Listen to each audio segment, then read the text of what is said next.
Hey everybody, Jim here with another video for you. This is the recap of 2024. But before I begin, at the end of this video, if you like what you see, please consider giving me a thumbs up, a possible subscribe, but most importantly, please leave comments below. Let me know how you feel about the movies that I picked up for this year. Let me know what you think are some of the better movies from this year that I don't have.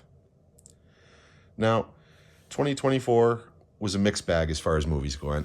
There's a lot I have not seen yet, so this list will be far, far from complete. I only have 13 titles that were released on physical media in 2024.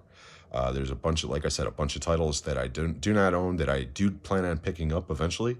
First and foremost, the one that pops into my head immediately is Gladiator 2. I haven't seen that yet, but I know I'm going to be getting that day one just because it's Ridley Scott Gladiator. Come on now. So we got 13 titles here. So we're going to go down the list from 13 to 1, ranking them for what I feel are from worst to best. However, before I start this, I want to stress a couple of things. Number one, these rankings are based strictly on my own personal taste. It has nothing to do with quality of film. And second caveat, I don't hate any of these films. I actually enjoy every one of them to a certain degree. There is not a single one on this list that I regret buying, except for the first one, and we'll get into that in just a moment. But even with that, it has nothing to do with the movie. So we're just going to jump right in. We're not going to go into plots too much. We're just going to jump right in from number 13 all the way down to number 1. And the first one on the list, number 13, is A Quiet Place, Day 1. Now, starring Lupita Nyong'o and Joseph Dunn, I believe is his name, or Dunan, or I don't know. Directed by Michael Swalinsky or whatever. I don't know. The reason why this one is at the list, or bottom of the list, I did watch this. However, this is a bootleg that I picked up by mistake the other day, so the quality was not very good. I'm going to get a refund from eBay within the next day or so. I'm going to be giving this one out on my channel in a couple of weeks.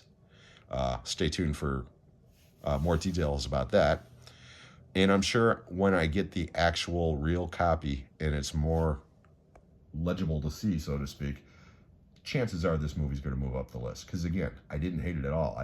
What I saw when I wasn't being irritated about the fact that it was a bootleg, it appeared to be a very good movie. So, number 13, A Quiet Place, Day 1. Number 12 is The Fall Guy, starring Ryan Gosling, Emily Blunt, and it even has a small appearance at the very end of Lee Majors and Heather Thomas from the TV show in the 80s that this movie is based upon. This one is directed by, what the hell was that guy's name? David Leitch. Fun movie. These two have great chemistry together. There's a lot of great stunt work in this movie. A lot of great stunt work. It's just, this movie's a little long, and it's just not as good as it could have been. But for a PG-13 romantic comedy action flick, it's pretty good. And again, like I said, the stunt work in this movie is outstanding. Number 11 is Late Night with the Devil, starring David Demolshin in a great performance. He is fantastic in this movie. This one is directed by, I'm not even going to try to zoom in or whatever, it doesn't matter, okay? I really, really enjoyed this movie up until the last act, and then it kind of fell apart on me. Now, again, I don't hate this movie at all. I actually really enjoyed it up until that point. And from talking to my buddy Sean over at MovieAssault, he says that he felt the same way the first time he watched it. And then he watched it a second time, and it really hit him harder. And he was able to notice things that he hadn't noticed on the first go-through.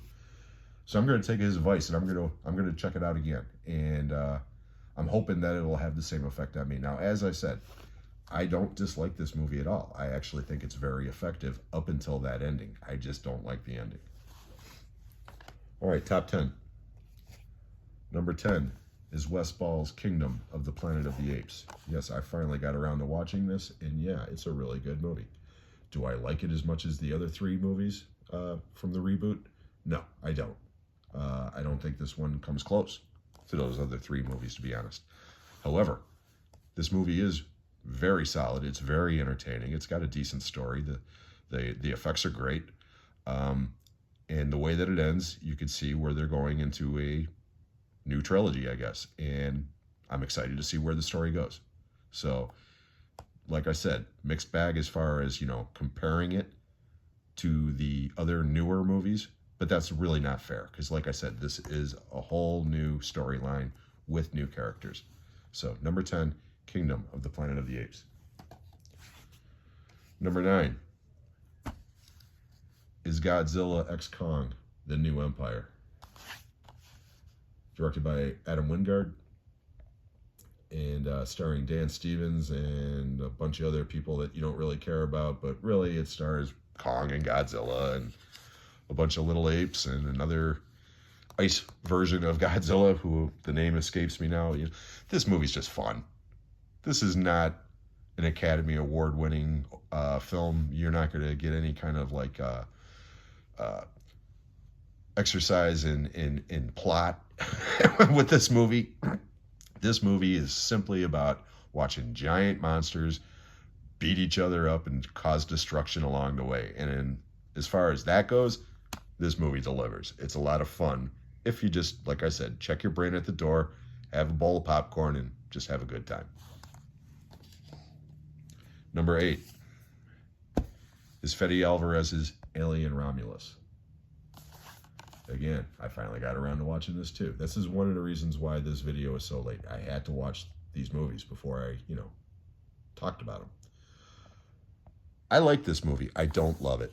I don't love it as much as most people do. There's some stuff in this movie I really do enjoy. I love the return to more practical effects. I love the set decoration. I love the characters. The guy who plays Andy, the robot in this movie, is spectacular. He's fantastic. I just don't like all the fan service involved, because that's more or less what this movie is. It's just hey, all you fanboys, check out this Easter egg, and check out this Easter egg, and check out this Easter egg. And I didn't have a problem with that as far as bridging the gap between part 1 and part 2, because that's where this movie takes place. But when they start retrofitting in stuff from the Alien Covenant and Prometheus films, and even bringing back the hybrid baby from Resurrection, of all things, yeah, like I said, it goes a little off the rails for me towards the end. But again, as far as Alien movies goes, it fits into the catalog of films quite nicely. And again, this is far from the worst in that series. It's one of the better sequels. Number 7 is Abigail. Again, starring Dan Stevens. And I don't know this little girl's name, but man, is she awesome. And this one's directed by Radio Silence, who also directed Ready or Not, which is another one of my favorite films. This movie's fun. It's a lot of fun. Again, if you think about it too much, it kind of falls apart as far as the plot goes and this and that and the other. But again, who cares? Just have fun. And again, this little girl is awesome. One minute she's just adorable as hell, and the next minute she's terrifyingly ferocious. I really, really, really enjoyed the roller coaster ride that this movie provides. Number 6, from my 2-film collection, Dune, Part 2, directed by Denis Villeneuve, starring Timothée Chalamet, Zendaya, the people, even Christopher Walken shows up as the Emperor in this. The concluding chapter of the saga, based on the Frank Herbert novels. Great movie. This is a great movie. Nominated for Best Picture, just like the first part was. Don't think it's going to win, but again, this is a great movie as a whole.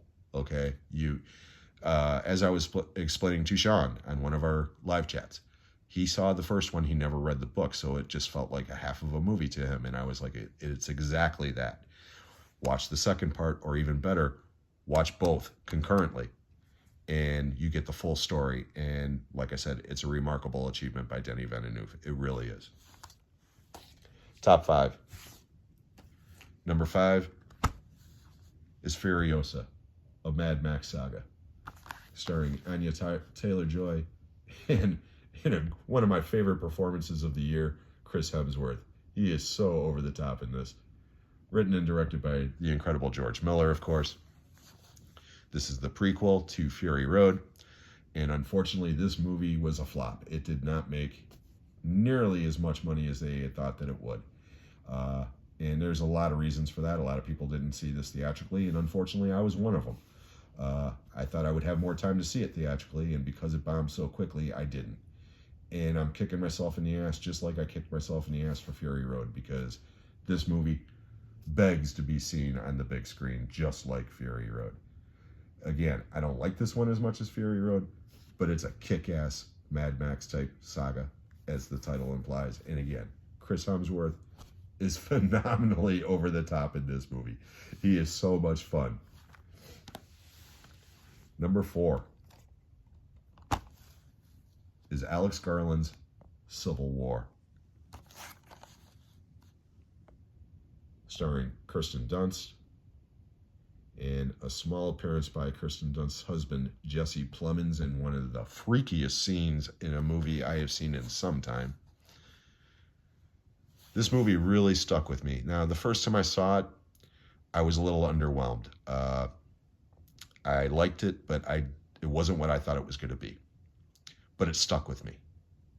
And then I watched it a second time, and it clicked.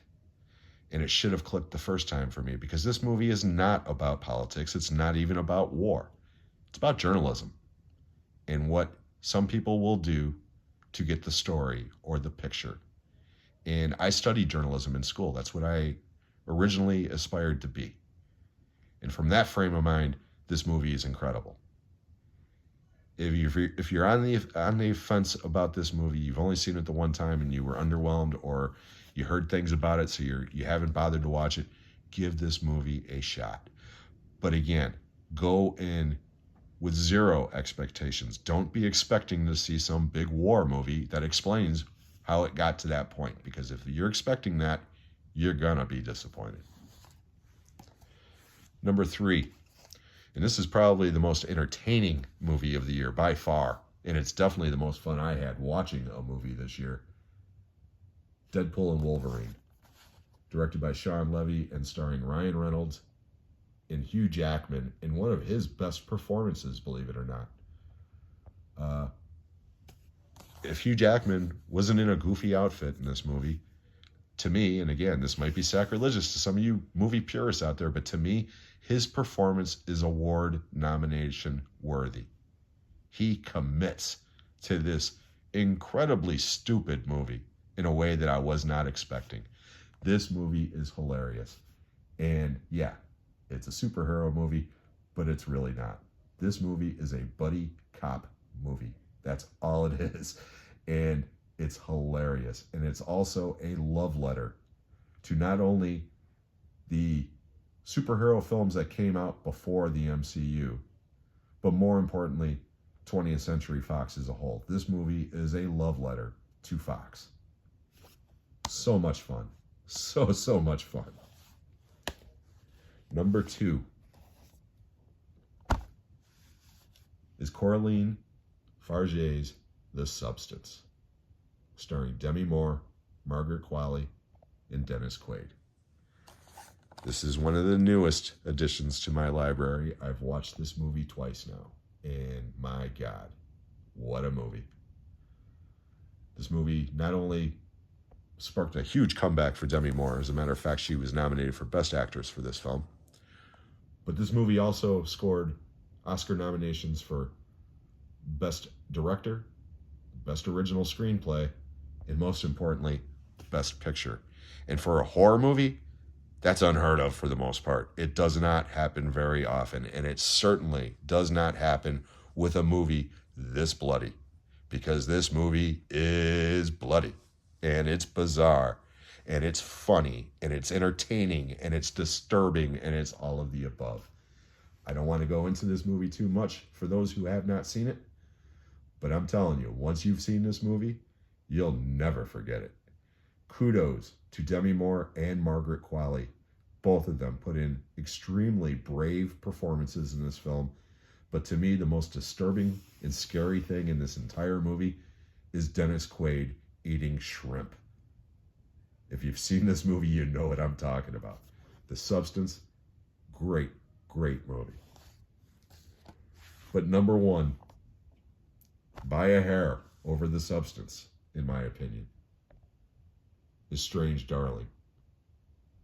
Written and directed by J.T. Molnar, and starring two powerhouse actors as far as the performances in this film go. Kyle Gaffner as the demon, and Willa Fitzgerald as the woman, or the lady. I'm sorry, the lady. Again, I'm not going to go into this movie too much. This is a movie best going into completely blind. The only thing I will say about this film is that it is told in the 6 chapters, and the chapters are out of order. They are not told in a linear fashion. So if that type of storytelling bothers you, you might not want to even bother watching this movie. But if you're willing to use that device and use it to the advantage of the story that's being told, it's incredible.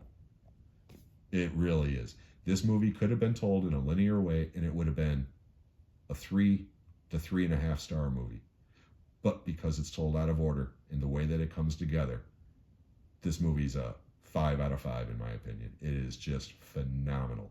And again, the 2 lead performances from Kyle Gallner and especially Willa Fitzgerald are incredible. The other thing I want to mention about this movie, the cinematographer on this, director of cinematography, is the actor Giovanni Ribisi, who is probably best known for being in movies like Saving Private Ryan and Ted, and he also played Phoebe's brother on Friends. And I had no idea that he was a cinematographer of any way, shape, or form, and he films this movie beautifully. So my number one film for 2024 is Strange Darling. So to recap, number 1 is Strange Darling. Number 2 is The Substance. Number 3 is Deadpool and Wolverine. Number 4 is Civil War. Number 5 is Furiosa, a Mad Max saga. Number 6 is Dune, Part 2. 7 is Abigail. 8 is Alien Romulus. 9 is Godzilla x Kong, The New Empire. Number 10 is Kingdom of the Planet of the Apes. Number 11 is Late Night with the Devil. 12 is The Fall Guy. And 13 is A Quiet Place, Day 1. I hope you enjoyed this video. If you did, please give me a thumbs up, a possible subscribe, but most importantly, please leave comments below. Before we go, I want to remind everyone that tomorrow night, Tuesday, the 28th, we will be having the next edition of Talking Movies with Sean, Kenny, and Jim. Our special guest will be Mike from Mike's Blu-ray and DVD collection.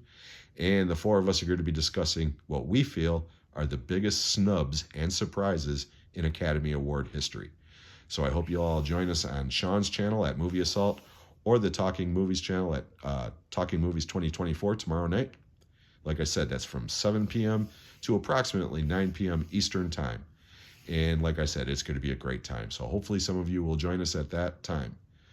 Again, I just want to thank each and every one of you for watching the video and for commenting and subscribing and all that good stuff. And we will catch you on the next one.